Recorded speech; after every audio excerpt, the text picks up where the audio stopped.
우리가 읽은 말씀을 가지고 수동적 신앙에서 벗어나라라는 제목으로 함께 말씀의 은혜 나누고자 합니다. 여러분 학창 시절 공부하는 스타일들이 다 있으셨죠? 어떤 스타일이 있습니까? 꾸준히 평소에 열심히 하는 공부 스타일이 있는 반면에 시험 때 닥치면 열심히 하는 벼락치기 공부 스타일이 있습니다. 그렇지 않습니까? 평소에는 그렇게 열심히 하지 않다가 시험 시간이 닥칠 때 반짝 공부하는 스타일. 그러면 시험은 나름대로 칠 수 있습니다. 그만큼 또 투자를 했으니까요. 그러나 이 벼락치기의 최대 단점이 무엇이겠습니까? 시간이 지나면 조금만 지나면 금방 잊어버린다. 왜냐하면 공부 시간이 짧았으니까 잊어버리는 속도도 빠른 겁니다. 그러니까 공부한 내용이 완전히 철저하게 내 것이 되지 못하는 거죠. 그 상태로 그냥 시험만 치고 넘어가는 겁니다. 그러니까 결국 벼락치기 공부는요, 시험을 위한 공부다라고 할 수 있지요. 여러분 어떻습니까? 여러분은 벼락치기 공부였습니까? 아니면 평소에 꾸준히 하셨습니까? 공부 안 하셨다고요? 아니겠죠. 여러 가지 다 공부 스타일이 있었을 겁니다. 또 여러분 우리가 학창 시절 선생님들은 학생들에게 숙제를 많이 내 주셨죠. 그러니까 숙제. 여러분 숙제는 왜 내줍니까? 수업 내용에 어떻게 보면 그 부재난 부분들을 보충하기 위해서 보완하는 방법으로 숙제를 내주는 겁니다. 그래서 수업의 내용들이 학생들이 완전히 숙지를 했나?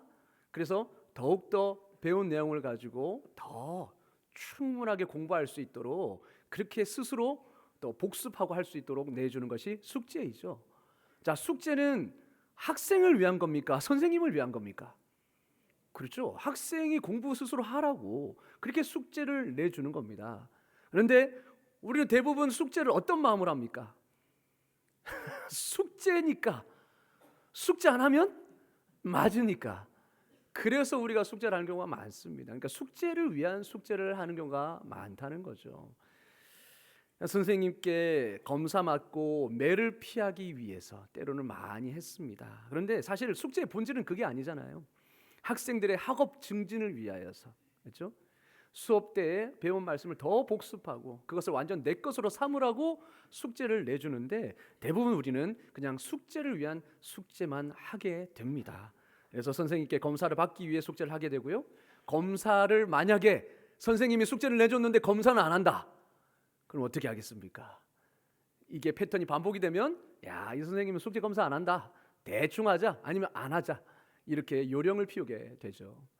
그러니까 여러분 결국 이 숙제를 위한 숙제를 한 학생과 이 숙제의 의미를 제대로 파악하고 숙제 이상의 공부를 한 학생은 결국 성적에서 큰 차이를 낼 수밖에 없는 겁니다. 자, 이렇게 벼락치기 공부 스타일과 숙제를 위한 공부, 이 두 가지 공부 태도의 공통점이 무엇일까요? 우리 제목에 나와 있죠. 수동적이라는 겁니다. 수동적 공부라는 거죠. 근데 여러분 이렇게 수동적으로 공부하게 되면, 그러니까 시키면 하고 안 시키면 안 하고 시험을 쳐야 공부하고 안 하면 평소에는 안 하는 꾸준함이 없는 그런 이 수동적인 공부 태도는 결국은 어떻게 보면 학업 증진, 뭔가 내 것을 이상으로 개발하는 것에 한계가 있을 수밖에 없죠. 완전히 내가 공부한 것들을 내 것으로 만들지 못하는 겁니다. 결국 수동적인 태도로는 모든 것에 한계가 있죠. 여러분 신앙도 마찬가지입니다. 신앙도 벼락치기와 숙제를 위한 공부처럼 수동적인 신앙으로 나아갈 수 있습니다. 오늘 본문에는 이러한 수동적 신앙의 태도를 가지고 살았던 사람이 등장하죠. 여러분 오늘 말씀을 통해서 이 수동적 신앙의 태도의 문제와 한계점을 우리가 살펴봄을 통하여서 우리가 반면교사로 우리가 삼을 수 있기를 간절히 소망합니다. 여러분 수동적 신앙의 문제점을 먼저 볼까요? 수동적 신앙은요 한마디로 수동적으로 신앙생활을 하는 겁니다. 필요할 때만 반짝 열심히, 뭔가 고난이 닥치고 뭔가 어려움이 닥쳐야 주님 앞에 그제서야 하나님 앞에 부르짖고 그제서야 말씀 보고 그제서야 경각심을 가지고 신앙생활 바짝 하고, 그리고 또 그 일이 지나가면 또 예전처럼 다시 신앙이 풀어지는 그런 것들, 또 누군가 시켜야만 하는 스타일. 예배드리라고 누가 시키니까 예배드리고, 말씀 보라고 하니까 말씀 보고, 누군가 시키지 않으면 그냥 평소에 하지 않는 그러한 스타일이 바로 수동적 신앙이죠. 여러분, 수동적 신앙은 꾸준하지 않다라는 특징이 있습니다. 바짝 하고 말고, 시켜야 하고 그 외에는 말고 하는, 이게 꾸준함이 없는 거죠. 본문에 나오는 요아스가 그러한 수동적 신앙으로 살았습니다. 여러분, 요아스는 하나님의 은혜로 7살 때에 왕위에 등극합니다. 여러분, 다 사정이 있습니다. 스토리가 있습니다. 요아스가 왕이 되기까지 하나님은 특별한 은혜로 그를 도우셨습니다. 특별한 은혜의 손길로 그를 도우셨어요. 여러분, 당시 남유다 왕이었던 아하시아 왕이 있었는데요, 이 아하시아 남유다는 그 당시 북이스라엘과 동맹을 맺고 있었습니다. 그래서 친한 관계였죠. 그런데 하필이면 북이스라엘에서 반란이 일어났습니다. 예후라는 이 신하가 반란을 일으켜서 엘리사가, 그렇죠, 기름을 예후에게 붓고 그 당시 아합의 아들이었던 그 악한 왕을 숙청하고 또 하나님의 나라를 다시 세울 것을 명받죠. 그래서 예후가 북이스라엘에 반란을 일으킬 때 하필이면 이 남유다 아하시아도 북이스라엘 왕과 함께 있다가 같이 숙청당하고 맙니다. 그러니까 남유다 왕, 후계자도 없이, 후계자도 세우지 못하고 갑작스럽게 죽어버린 거죠. 그러니까 남유다 왕의 자리가 갑자기 공석이 된 겁니다. 그런데 이때다 하고 나타난 게 누구냐? 아달랴, 한마디로 아시아 왕의 어머니, 왕후 아달랴가 평소에 권력력을 가지고 있다가 이때다 싶어가지고 자기가 왕위를 찬탈한 겁니다. 여왕이 된 거죠, 스스로. 자, 그런데 이 아달랴는 정식 후계자가 아닙니다. 다윗의 자손이 아니에요. 왕이 될 수 없는 인물입니다. 그러나 자기가 왕이 되기 위해서 무슨 일을 벌이느냐? 아시아의 아들들은 다 죽여버립니다. 아시아의 아들은 누굽니까? 자기의 손자입니다. 자기의 손자, 한마디로 원래 정식 후계자의 자질이었던 그 후손들을 다 죽여버리는 거죠. 이런 악한 일들을 행합니다. 그러면서 자기가 여왕이 되었어요. 그런데 이 위기 가운데 극적으로 살아남은 한 사람이 있었는데 그 사람이 바로 요아스였습니다. 갓 태어난 요아스, 갓난아기였던 요아스. 다행히 제사장 여호야다의 아내 요세바가 이 요아스와 유모를 그의 침실에 숨겨서 겨우겨우 살렸습니다. 그리고 6년 동안을 여호와의 성전에 숨겨서 키웠습니다. 제사장만 아는 극비사항이었습니다. 왜냐? 만약에 이게 밖으로 새어나가면, 아달랴의 귀에 들어가면 죽은 목숨이기 때문이죠. 6년 동안. 그래서 요아스를 그렇게 비밀리에 성전에서 키웠던 자가 바로 제사장 여호야다였습니다. 그러니까 여호야다는 어떻게 보면 요아스에게 생명의 은인이고 영적인 멘토였죠. 자, 그리고 이제 7년이 되자 드디어 이 여호야다가 요아스를 왕으로, 성전에서 왕으로 그렇게 즉위식을 행합니다. 그리고 정식 왕이 아니었던 아달랴를 폐위시키고 숙청하죠. 그래서 이 요아스가 7살의 나이에 왕이 된 겁니다. 자, 이 왕이 되는 과정에서 가장 큰 공을 세운 사람이 바로 여호야다, 제사장 여호야다였습니다. 생명의 은인이었죠. 이 여호야다, 어떻게 보면 그래서 제사장 여호야다의 교훈을 받는 동안에 요아스는 정직히 행하였습니다. 하나님 앞에서나 사람 앞에서. 특히 이 요아스의 큰 치적은 뭐냐? 바로 성전을 보수한 것입니다. 그간 악한 왕의 지배 아래 있었던 이 남유다, 바알과 아세라를 섬겼던 그 영향 아래에서 성전이 회파되어져 가도, 그리고 금이 가고 기물이 파손되어도 아무도 손을 안 쓴 겁니다. 기물이 파손됐죠. 성전은 금이 갔죠. 보수조차도 하지 않은 채 그렇게 방치된 겁니다. 그러나 요아스가 어디서 살았습니까? 성전에서 살았습니다. 어렸을 때 성전에서 살다 보니 그것을 보았죠. 그래서 자기가 왕이 되자 어떤 것보다 성전을 보수하기 시작합니다. 그래서 파손된 기물들을 다 바꾸고 새 것으로 다 바꾸고 그렇게 성전도 싹 보수해서 개혁을 단행했죠.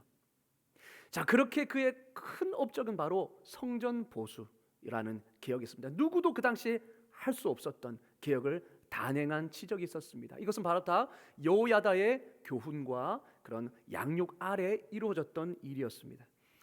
자, 그런데 요아스는 여기서 더 이상 성장하지 못해요. 이게 끝이었습니다. 왜냐? 여호야다가 130살이라는 나이로 죽어버렸거든요. 자신의 생명의 은인이자 그리고 영적인 멘토였던 이 여호야다가 죽은 뒤에 어떤 일이 일어나느냐? 유다 방백들이 요아스를 찾아옵니다. 그래서 요아스를 꼬드기기 시작합니다. 우리가 바알과 아세라를 섬겼던 그때가 더 행복했다. 그때가 더 부유했다. 그래서 우리가 다시 바알을 섬겨야 된다. 우상 숭배해야 된다라고 유다 방백들이 요아스를 꼬드기자, 아니 여호야다가 죽은 지 얼마 됐다고 갑자기 그냥 180도 헷가닥 해버립니다. 요아스가. 그래가지고 다시 여호와를 버리고 여호와의 성전도 버리고 바알과 아세라를 우상을 섬기기 시작합니다. 마치 선생님이 계실 때, 선생님이 검사할 때는 숙제를 열심히 하다가 검사하는 선생님이 없어지니까 이제 완전히 공부를 놔버리는 그런 학생같이 된 겁니다. 이와 같이 마치 숙제를 하는 것처럼 신앙생활 하는 것을 숙제신앙이다라고 누군가가 말을 합니다. 숙제신앙이다. 숙제하듯이 신앙생활 하는 거예요. 누가 시키면 하고 안 시키면 안 하는 겁니다. 그리고 뭔가 숙제가 주어지면 그때서야 하고 그렇지 않으면 하지 않는, 이것을 숙제신앙이다. 여러분, 요아스가 그랬죠.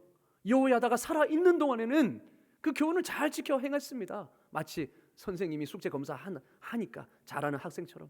그런데 여호야다가 죽으니까, 자기의 후견인과 영적 멘토가 사라지니까 언제 그랬냐는 듯 다시 똑같이 예전의 왕들처럼 그렇게 우상숭배를 하고 맙니다. 여러분, 숙제신앙의 문제점이 바로 여기서 드러나죠. 무엇입니까? 검사하는 선생님이 사라지면 말짱 도루묵이 되는 겁니다. 신앙생활을 게을리하게 되는 거죠. 푸시하는 사람이 없으면, 지켜보거나 관리하는 사람이 없으면 해이해져 버리는, 이것이 숙제신앙의 치명적 단점입니다. 결국 이것은 남들에게 보이기 위한 신앙생활을 했다는 것밖에 말할 수가 없는 거죠. 여러분, 신앙생활을 남을 보이기 위해 합니까? 남을 위해 합니까? 아니죠. 자기 자신의 영혼의 유익을 위해서 하는 거 아닙니까? 자기 자신을 위해서 하는 거 아니겠습니까? 물론 하나님의 영광을 위해서 궁극적으로는 하지만요, 결국 신앙생활은 내가 주님 앞에서 더 견고하게 말씀 위에 그렇게 똑바르게 세워지기 위하여서 신앙생활을 하는 겁니다. 물론 처음에는 다 시켜서 하지요. 그렇죠. 저와 여러분도 처음에는 누군가가, 부모님이 아니면 신앙의 선배들이, 또 교육자가 권면하고 시켜서 하지 않습니까? 말씀도 기도도 누가 하라고 해서 처음에 하고, 봉사도 그리고 전도도 헌신도 처음에는 누가 시켜서 합니다.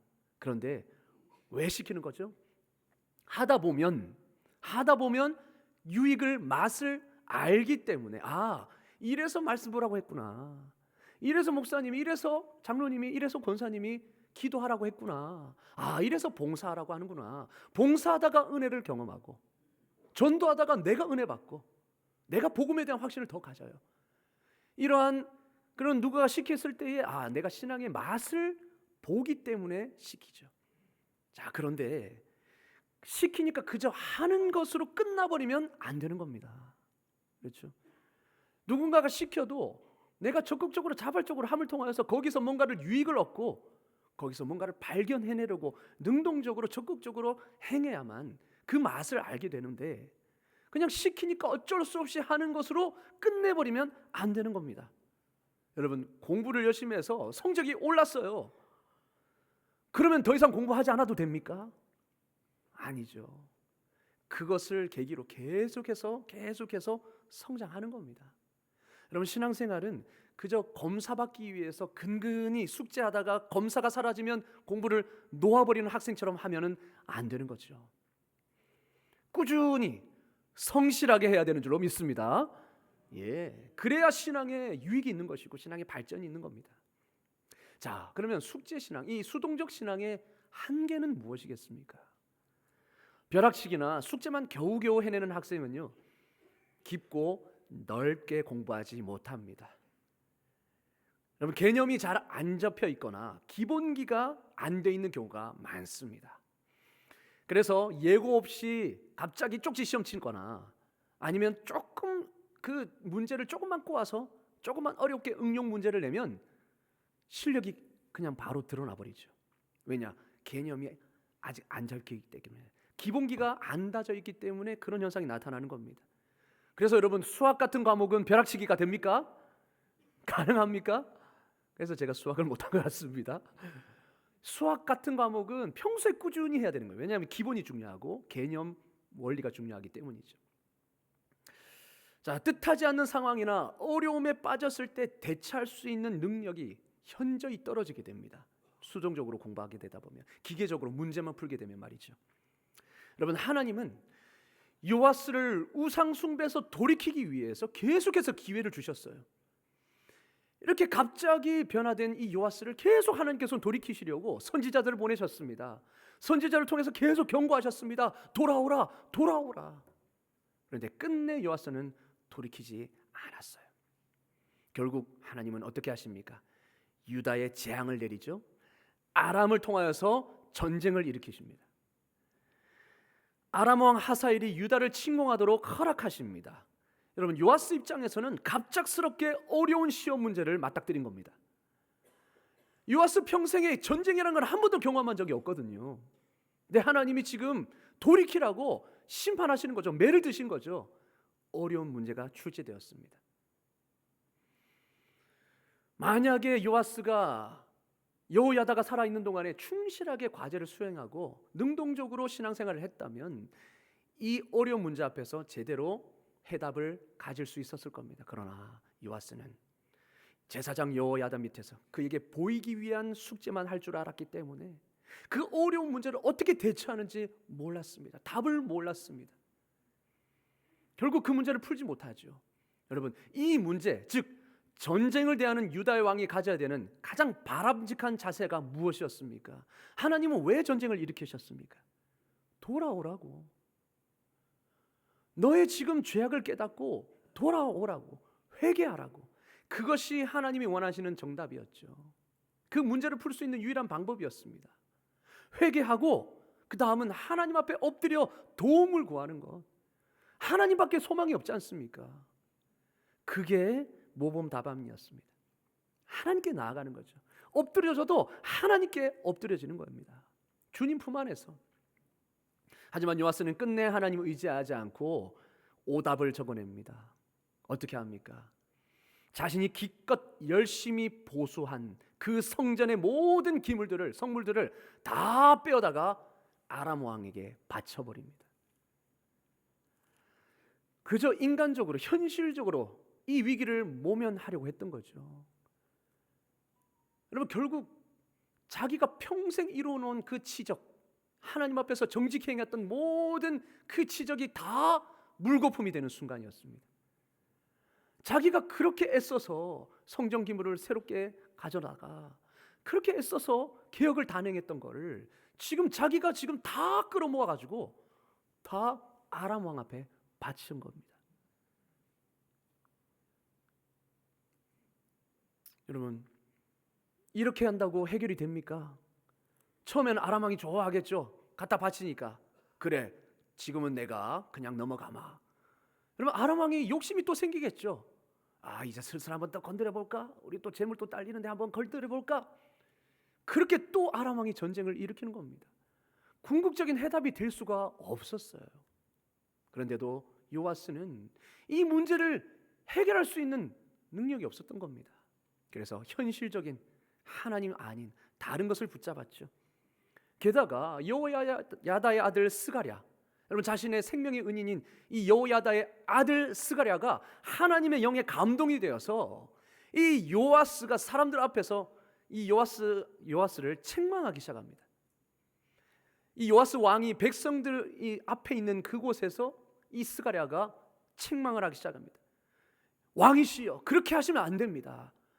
하나님께서 이 왕을, 당신을 어떻게 건져내셨습니까? 어떻게 은혜를 베푸셨는데 어떻게 하나님 앞에서 이렇게 배신할 수가 있습니까? 돌아오셔야 됩니다라고 백성들 앞에서 책망을 하니까 그때 여호와스가 그때라도 돌이키고 주님 앞에 돌아가면 될 터인데 어떻게 합니까? 괘씸하다. 사람들 앞에서 나를 이렇게 모욕할 수가 있느냐? 괘씸죄로 그냥 여호와의 전뜰 안에서 돌로 쳐 죽여버립니다. 스가랴가 누굽니까? 자신의 생명을 건져준 은인인 요야다의 아들이었습니다. 생명의 은인의 아들은 생명의 은인 아닙니까? 근데 그 생명의 은인을 이렇게 배신해버립니다. 배은망덕이죠. 여러분, 결국 자신이 행한 대로 요아스도 어떻게 됩니까? 마지막에 자기 신하에게 똑같이 자기가 한 대로 배신당해서 죽고 말죠. 비참한 최후를 맞이하는 겁니다. 그렇게 여호야다가 있을 때는 승승장구하고 여호와 앞에 정직히 행하던 이 요아스가 여호야다가 사라지자 한순간에 거꾸러지면서 내리막길로 그렇게 걸어버렸습니다. 여러분, 제사장 여호야다 밑에서 숙제신앙에 머물렀던 이 요아스는 결국 은혜도 잊고 갈 길도 잃어버린 거죠. 이게 바로 수동적 신앙의 한계입니다. 여호야다가 살아있을 때는 어쩔 수 없이 했을 겁니다. 왜? 나이가 어리니까요. 그리고 아직 영향력이 자신에게는 없으니까요. 시키는 대로 했겠죠. 그러나 여호야다는 절대 자신의 뜻대로 하지 않았습니다. 하나님의 말씀대로 교훈했습니다. 그러면 그 말씀의 교훈을 받았을 때 좀 더 적극적으로 받았더라면 어땠을까요? 그냥 하라는 것만 하고 숙제하듯이 하지 말고 그렇게 제사장이 권면했을 때, 교훈을 주었을 때 그 말씀을 통해서 하나님이 어떤 분이시고 하나님이 우리 삶 가운데 어떤 일을 행하셨는가, 그것을 조금 더 능동적으로 알기를 원했다면, 좀 더 묵상하고 좀 더 그 은혜 안에 머물기를 원했다면 여러분, 요아스의 신앙은 지금처럼 그렇지 않았을 겁니다. 제대로 배웠더라면 그냥 숙제하듯이 말고 이 기회에 한번 제대로 하나님을 알아보자. 나를 구원하신 그 하나님의 은혜가 어떤지, 하나님이 어떤 분이신지 좀 제대로 알아보자. 하나님이 모세 오경을 보니까 이스라엘을 구원하시기 위해서 출애굽에 놀라운 기적을 일으켰구나. 이야, 기꺼이 하나님이 당신의 백성 삼으셔서 광야에서도 세밀하게 그들을 인도하셨구나. 약속하신 대로 젖과 꿀이 흐르는 가나안 땅으로 우리 백성을 인도하셨구나. 야, 하나님 정말 대단하다. 그리고 죽을 뻔한 나를 다윗에게 하신 그 언약을 지키시기 위하여 이렇게 은혜 가운데 기적적으로 살려주셨구나. 그거를 그때 은혜를 깨달았다면, 그래서 은혜 안에 좀 더 머물면서 그 은혜를 진정으로 깨달았다면 여러분, 요아스가 이렇게 되었을까요? 요야다가 죽는다고 갑자기 이렇게 180도 변할 수 있었겠습니까? 이렇게 되었다면 요아스가 이런 비참한 치유는 맞이하지 않았을 겁니다. 하나님을 제대로 경험하고 있었다면 여호야다가 죽은 후에도 하나님을 계속 섬겼겠죠. 어려움이 있을 때 즉각 하나님께 엎드렸을 겁니다. 왜냐? 하나님은 은혜 베풀기를 기뻐하시는 분임을 아니까. 나를 이렇게 기적적으로 살려주신 하나님, 그래, 내가 이렇게, 우리나라가 이렇게 어려울 때 하나님만이 도와주실 수 있어. 그것을 바라보며 하나님 앞에 엎드렸겠죠. 근데 요아스는 그러지 않았습니다. 그냥 시키니까, 시키는 것만 수동적 신앙으로 머물렀습니다. 교회 가라고 하니까 그냥 교회 가고, 어쩔 수 없이 성경 읽으라고 하니까 어쩔 수 없이 그냥 우리 상 받아야 되니까 하고, 기도하라고 하니까 억지로 하고, 그 가운데 유익이 없어요. 그래도 시켜도 내가 그래, 이 기회에 내가 한번 주님 앞에 나아가 보자, 이렇게 적극적인 마음, 능동적인 마음, 갈망하는 마음이 있다면 그 가운데서 하나님은 은혜 주실 줄로 믿습니다. 아멘. 그렇습니다. 하나님은 때로는 불순한 동기로 시작했다 할지라도 그 마음에 사모함 있는 자에게 은혜를 주시는 겁니다. 근데 요아스는 그러지 않았던 것 같아요. 그저 시키니까, 지금은 내가 힘이 없으니까 하라는 대로 해야지 뭐 어떻게 하겠어, 그렇게 하지 않았을까요? 그러니까 그 교훈들, 여호야다가 가르쳤던 그 말씀들이 내 것이 되지 못한 겁니다. 여러분, 시켜야만 하는 이 신앙, 숙제하듯이 누가 시키지 않으면 안 하는, 알아서 못하는 이 수동적 신앙으로서는 결정적일 때 믿음을 지킬 수가 없습니다. 결정적일 때 실력이 드러날 수밖에 없습니다. 고난과 위기 앞에서, 유혹 앞에서 그냥 흔들려 버리는 거죠. 여러분, 끝까지 가지 못하고 중도하차하는 이것을 did not finished, 중도하차 신드롬, DNF 신드롬이라고 합니다.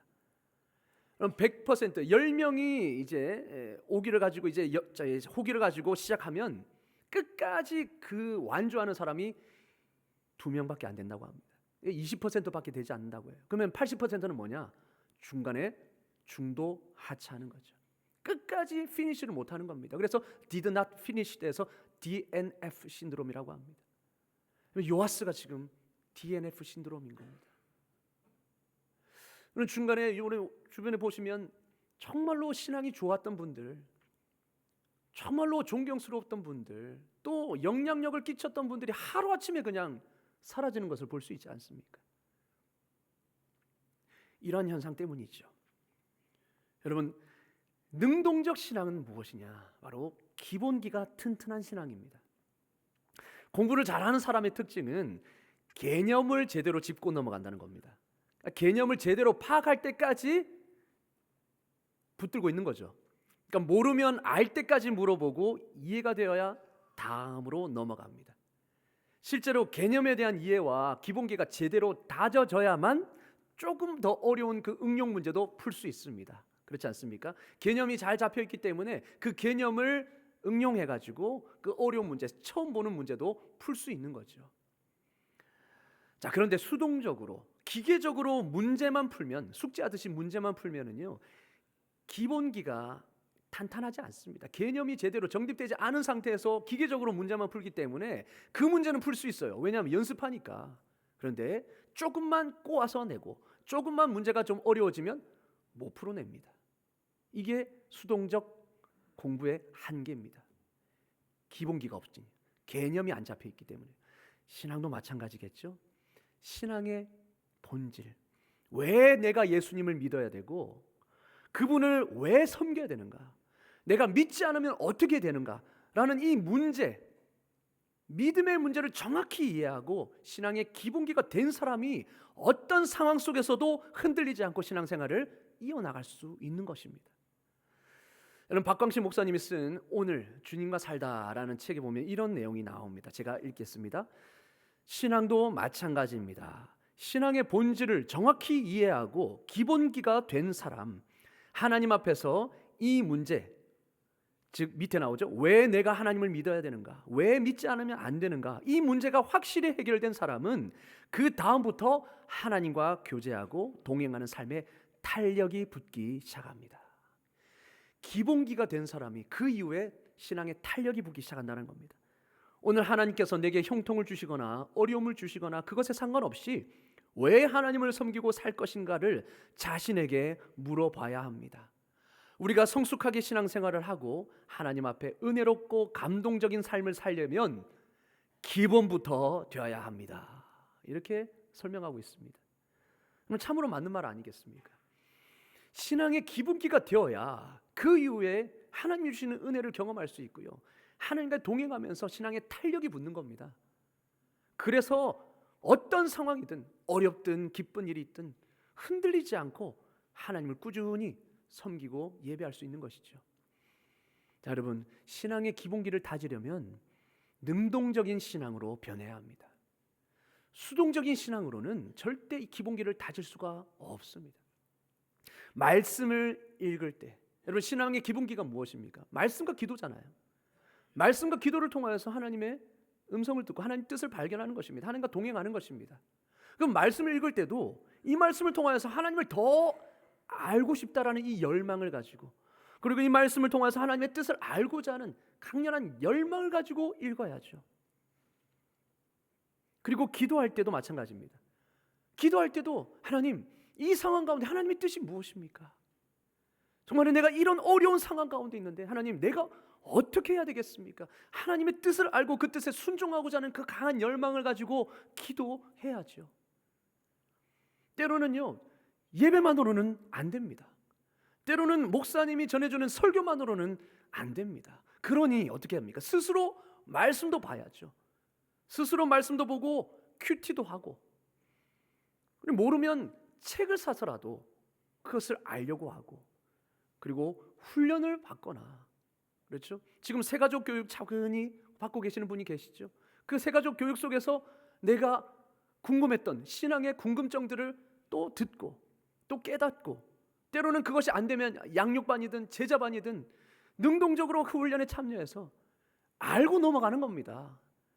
내가 믿음 생활에 있어서 신앙생활에서 궁금한 것들을 그냥 넘어가는 것이 아니라 알고 넘어가는 거예요. 모르면 물어서라도, 그렇죠? 내 믿음으로 만들어야 됩니다. 이게 능동적 신앙입니다. 베레아 사람들이 그랬죠. 여러분, 우리는 베레아 사람처럼 신앙생활해야 합니다. 우리 어떻게 했는지 한번 다 같이 읽겠습니다. 우리 다 같이 시작. 베레아에 있는 사람들은 데살로니가에 있는 사람들보다 더 너그러워서 간절한 마음으로 말씀을 받고 이것이 그러한가 하여 날마다 성경을 상고함으로. 아멘. 그냥 받지 않았죠. 말씀을 받아도 간절한 마음으로 받고, 이것이 진짜 그러한가 하여 돌아가서도 날마다 말씀을 상고했다 합니다. 예배만 드리고 끝나는 것이 아니라, 그리고 그냥 내 삶을 사는 것이 아니라 끝나고 난 후에도 이 말씀이 정말 그러한 말씀인가? 이 말씀이 정말 하나님이 왜 나에게 이 시간을 주셨을까? 그러한 마음을 가지고 상고했다는 거죠. 이것이 능동적인 신앙입니다. 그리고 여러분, 골방 기도도 마찬가지입니다. 우리가 대예배 때 모이는 이 시간에만 기도하는 것이 아니라 내 자리에 가서도 골방의 그 자리를 통해서 기도하면서 하나님과 씨름하는 것입니다. 이 문제, 내 앞에 닥친 이 문제를 내 스스로는 해결할 수 없어서 하나님과 씨름하는 겁니다. 여러분, 야곱이야말로 능동적인 신앙의 모범입니다. 어떻게 했습니까? 그는 풀리지 않는 인생의 문제를 가지고 있었습니다. 에서를 맞닥뜨리기 전에, 지금 이 상태에서 에서를 만나면 나는 에서한테 죽을 것 같다. 그리고 뭔가 모를 답답함이 있었습니다. 그래서 하나님께 이 문제를 해결받으려는 그런 뚝심이 있었습니다. 그래서 하나님의 사자가 야곱을 만났을 때 야곱이 놔주지 않죠. 복을 주시지 않으면, 내 생명, 내가 닥친 이 문제 하나님 해결해 주시지 않으면 절대 복을 못 보내겠습니다. 씨름하지 않습니까? 하나님과 씨름하지 않습니까? 결국 하나님의 응답을 받습니다. 물론 때를 쓰라는 것이 아닙니다. 이런 능동적이고 적극적인 신앙이 있어야 된다는 것이죠. 우리가 이렇게 신앙생활 해야 되지 않겠습니까? 이왕 할 거면. 그리고 여러분, 신앙생활도 벼락치기처럼 닥쳐서 하는 게 아니라 평소에 꾸준히 하는 게 필요합니다. 평소에 말씀 보고 기도하는 습관을 들여야 되는 것이죠. 여러분, 말씀과 기도의 시간을 삶의 우선순위로 딱 정해놓지 않으면요, 어떻게 될까요? 결국 바쁜 일이 치고 들어오면 뒷전으로 밀리고 마는 겁니다. 이거 빨리, 이거 지금 해야 되니까 이거 먼저 좀 해결하고 말지, 뭐 나중에 하지. 근데 나중에 하면 어떻게 되죠? 결국 뒤로 밀리게 되면서 이제 씻고 다 누우면 피곤해가지고 이렇게 되는 겁니다. 결국 말씀과 기도는 언제 합니까? 언제 봅니까? 뒷전으로 밀리는 거죠. 그러니 우리가 이 시간을 우선순위로, 절대 우선순위로 픽스해 놓고 그것을 지키지 않으면 평소에 이렇게 신앙의 기본기를 다질 수가 없는 거죠. 그러다 보니까 어떻습니까? 바쁜 일에 쫓기다 보니 닥치면 그때 하고, 갑작스럽게 어려움이 닥치면 그제서야 말씀 꺼내보고 기도하게 됩니다. 이미 늦은 거죠. 여러분, 싱크홀이 아시죠? 싱크홀, 땅이 갑자기 푹 꺼져버리는, 이렇게 요즘 더 자주 일어나는 것 같습니다. 여러분, 싱크홀이 왜 생깁니까? 어느 날 갑자기 툭 꺼집니까? 아니죠. 보이진 않지만 빗물이라든지 지하수에 쓸려서 집안이 점차 침식이 되는 거죠. 그러다가 무거운 것이 탁 떨어지면 갑자기 확 가라앉는 것입니다. 갑자기 되는 게 아니에요.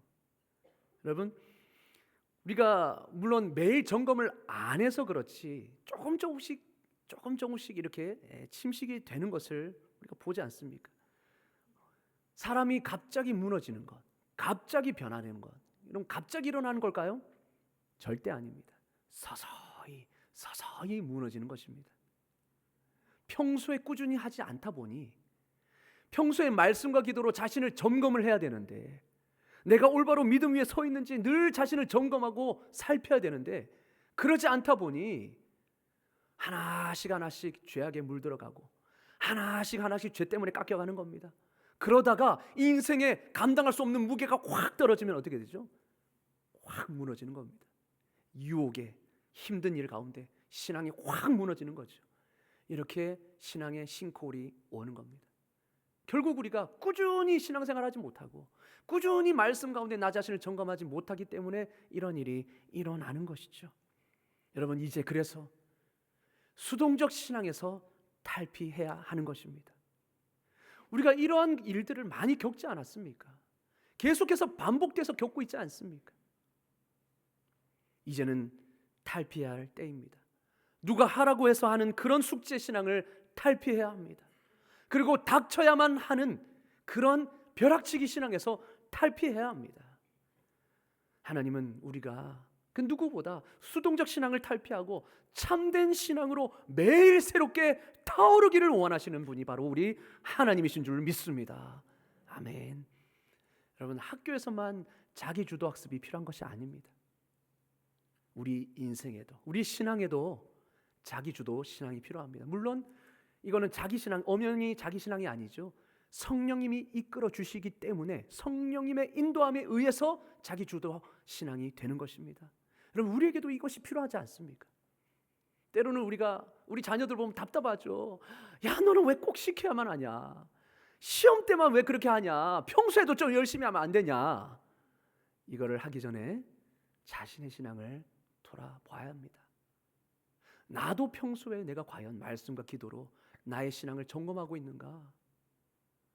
능동적인 신앙으로 언제 올지 모르는, 닥칠지 모르는 그 어려운 문제 가운데 내가 이것을 대처할 능력이 내 안에 있는가? 그래서 어떤 어려움이 오든 내가 정말로 말씀 가운데 하나님이 원하시는 방법대로 그 문제를 풀어갈 수 있는 준비가 되어 있는가? 여러분, 우리가 이것을 살피기를 원합니다. 올 한 해 여러분, 수동적인 신앙이셨습니까? 아니면 능동적인 신앙으로 주님 앞에 서셨습니까? 바라기는 2025년 한 해에는 이 숙제 신앙 그리고 벼락치기 신앙 같은 수동적인 신앙에서 벗어날 수 있기를 주님의 이름으로 축원합니다. 아멘. 여러분, 우리가 그러기 위해서는 매일 말씀과 기도로 자신을 점검하고 주님과 교제하는 시간을 결단하셔야 합니다. 내년에는 달라지리라 주님 앞에 결단하며 우선순위를 바로 세워야 합니다. 그래서 이제는 수동적 신앙이 아니라 능동적 신앙으로 내가 먼저 주님 앞에 나아가고 주님 앞에 기도하며 말씀 보는 삶을 통하여서 기본기가 탄탄한 신앙으로 변화될 수 있기를 주님의 이름으로 축원합니다. 아멘. 그람을 통해서 신실하게 하나님만 바라보며 이 신앙을 점점 발전시켜 가시는 2025년 한 해가 될 수 있기를 주님의 이름으로 축복합니다. 기도하겠습니다. 하나님 아버지, 오늘도 요아스의 삶을 통하여서 우리의 신앙을 돌아보게 하시니 감사합니다. 요아스 왕을 통해 수동적 신앙의 문제점과 한계를 보았습니다. 주님, 수동적 신앙만으로는 유혹과 고난이 많은 이 세상에서 끝까지 신앙을 지키지 못하고 중도 탈락할 수밖에 없음을 다시 한번 보았습니다. 주님, 이제는 우리의 신앙이 수동적 신앙의 한계에서 벗어나 능동적이고 적극적 신앙으로 변화되게 하여 주시옵소서. 신앙의 기본기를 다지고 늘 말씀과 기도 체질이 되어서 주님과 친밀한 동행을 이루게 하여 주시옵소서. 그리함으로 어떤 상황 속에서도 끝까지 믿음을 지켜 우리의 신앙이 완주의 기쁨을 누리는 신앙 될 수 있도록 주여 함께하여 주시옵소서. 예수 그리스도의 이름으로 기도드리옵나이다. 아멘.